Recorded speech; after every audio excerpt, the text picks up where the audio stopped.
नमस्कार, आप सबका हार्दिक स्वागत। बढ़ते हैं पूर्व जन्म शाप के अंतिम पड़ाव पर, जिसमें प्रेत शाप की चर्चा की गई है।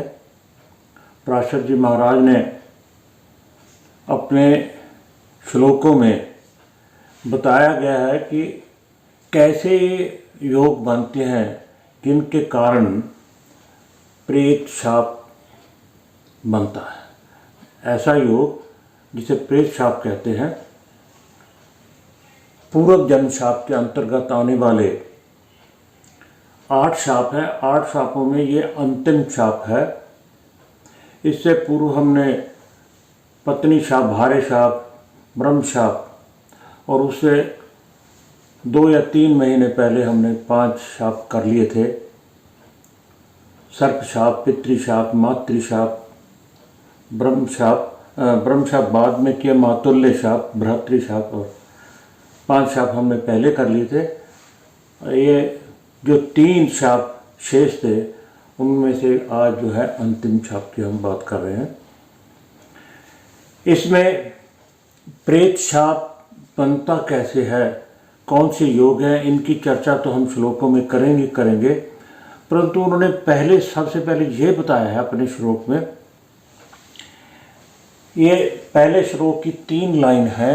एक लाइन जो है, जो भारे शाप के निवृत्त उपाय के तहत एक लाइन जो आती थी उसमें है, और उसकी अंतिम लाइन जो है ये प्रेत शाप के अंतर्गत आती है। ये जो पहले श्लोक में 3 लाइन है, इन 3 लाइनों में उन्होंने बताया है कि कर्मलोपे पितॄणाम च प्रेततम तस्य जायते, कि जो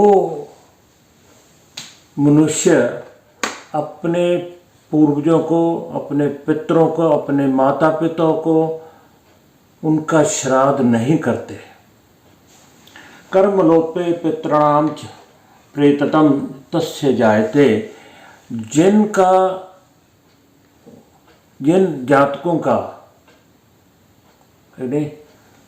मरण के उपरांत उसकी औलाद, उनके आगे उनकी जो वंशज हैं वाले हैं, उनका श्राद्ध नहीं करते, तो ऐसा योग जो है उनके बनता है। वो जो पूर्वज हैं, जो पितर हैं, जिनका श्राद्ध नहीं होता, वो प्रेत का रूप धारण करते हैं। उनकी आत्मा को शांति नहीं मिलती और वो प्रेत का रूप धारण करते हैं। तस्य प्रेतस्य शापाच, ऐसे जो है प्रेत का रूप धारण करके शाप देते हैं। पुत्र भाव पर प्रजायते, और आगे वंश जो है बढ़ने में, यानी कि पुत्र संतान का ना होना, पुत्र की प्राप्ति ना होने, होकर मृत्यु हो जाने, या होना ही ना, या गर्भ अवस्था में संतान की हानि हो जानी, तो ऐसा जो है वो प्रेत, जो हमारे पूर्वज जिनका श्राद्ध नहीं किया गया, वो प्रेत रूप धारण करके शाप देते हैं, जिसके कारण पुत्र की प्राप्ति, वंश की वृद्धि नहीं होती। अतो अत्र तदृशान तादृशान योगान जन्म लग्नात् प्रवच्यते। हे ब्राह्मण, मैं आपको अब उन योगों के बारे में बताता हूँ जो जन्म से या जन्म लगन से हम उनको देख सकते हैं कि ये कौन कौन से योग है, कौन से योग है, कौन किन ग्रहों का कॉम्बिनेशन है, कैसे बनते हैं। अब मैं उनका आपको अगले श्लोकों में बयान करता हूँ। ऐसे पराशर जी ने इस पहले श्लोक में बताया है। अगले श्लोक में कहते पुत्र स्थान तो पुत्रो सथतो मंद सूर्य, पुत्र स्तुतो मंद सूर्य क्षीण चंद्रश्च सप्तमे। पुत्र स्थितो कौन है, पुत्र स्थान कौन है, पंचम भाव की बात कर रहे हैं। यहाँ कौन कौन सा है, मंद सूर्य, मंद का मतलब है शनि और सूर्य, ये दोनों पंचम में है। क्षीण चंद्रमो चंद्रश्च सप्तमे, और क्षीण चंद्रमा कौन होता है, सूर्य से 3 भाव आगे 3 भाव पीछे। पूर्ण क्षीण कब होता है, जब वो अमावस का होता है, यानी 180 डिग्री पर, और वो कहाँ है, क्षीण चंद्र, क्षीण चंद्रमा, चंद्रमा सप्तम में हो। लग्ने व्याय राहु जीवो, लगन ये हमारा लगन है, ये व्याय है, इनमें क्या हो, राहु और जीव गुरु, राहु लगन में हो, जीव गुरु 12वें में, या राहु 12वें में, जीव गुरु जो है, गुरु जो है लगन में हो। राहु जीवो लगने व्यय राहु जीवो, लगन और व्यय में दोनों इकट्ठे लगन में भी हो सकते हैं, दोनों इकट्ठे व्यय में भी हो सकते हैं। एक लगन में हो और दूसरा व्यय स्थान में 12वें में हो, तो कहते हैं प्रेत शापात सुत क्षय। ऐसा दिखाई पड़ने पर हम कहेंगे कि प्रेत शापात, प्रेत शाप का योग बनता है, और उससे क्या होता है, सुत क्षय, संतान की होनी होती है, पुत्र का ना होना, संतान का ना होना, होकर पूरा हो जाना, या गर्भावस्था में ही पूरा हो जाए। और ऐसे इस श्लोक में बताया गया है कि अगर सूर्य और शनि पंचम में हो, क्षीण चंद्रमा, कमजोर चंद्रमा, बारहीन चंद्रमा सप्तम में हो, राहु और गुरु जो है लगन और व्यय स्थान में 12वें स्थान में हो। अगला श्लोक, पुत्र स्थान दीपे मंदे नाशस्थे।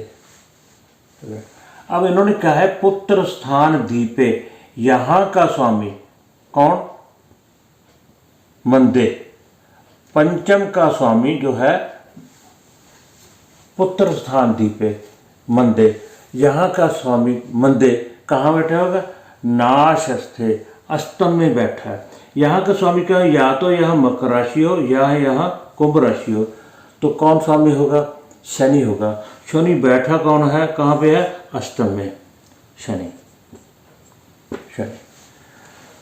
पुत्र स्थान दीपे मंदे, पुत्र स्थान का पंचमेश होकर शनि अस्त में बैठा हो, लगने कुजे, और लगन में मंगल हो। कुज का अर्थ है मंगल। लगन, लगने कुजे कारके नाश भावेच। अब कारक कौन है, सिर्फ गुरु, पंचम का कारक यहाँ लिया जाएगा। गुरु जो है वो भी कहाँ चला गया, कारके नाश भावे, वो भी अष्टम में चला गया।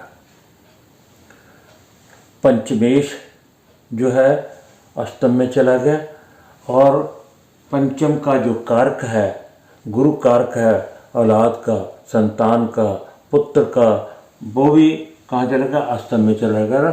और लगन जो है जिसे पुत्र की प्राप्ति होने, उसमें भी मंगल बैठा है। अगर ऐसा है प्रेत शापात सुत क्षय, ऐसा होने पर मंगल लगन में हो, पंचमेश शनि अष्टम में बैठा हो, और संतान का कारक, कार के भाव नाश भावे, और संतान का कारक कौन है, गुरु, वो भी अष्टम में बैठा हो, तो प्रेत शापात, प्रेत शाप का योग बनता है, जिस पे सिर्फ और सिर्फ सुत क्षय, संतान की हानि होती है। इससे हम, क्योंकि पूर्व जन्म शाप का विषय चल रहा है, तो हम सिर्फ यही कहेंगे, अगर ऐसा योग चलता है तो और कुछ कहने से, यानी कि आपकी नौकरी नहीं लग रही, आपकी शादी नहीं हो रही, या बिजनेस में कोई अड़चन आ रही है तो पितृ पूर्व जन्म शाप है, पितृ शाप है, तो पितृ पूर्व जन्म शाप के आने वाले अंतर्गत ये प्रेत शाप का श्लोक है, जो दर्शाता है कि अगर मंगल लग्न में हो, शनि पंचमेश होकर अष्ट में बैठा हो, तो साथ में गुरु हो जो कि संतान का कारक है, तो प्रेत शाप बनता है। इससे सिर्फ और सिर्फ संतान की हानि होती है। इस पाठ में इतना ही। आप सबका बहुत बहुत धन्यवाद।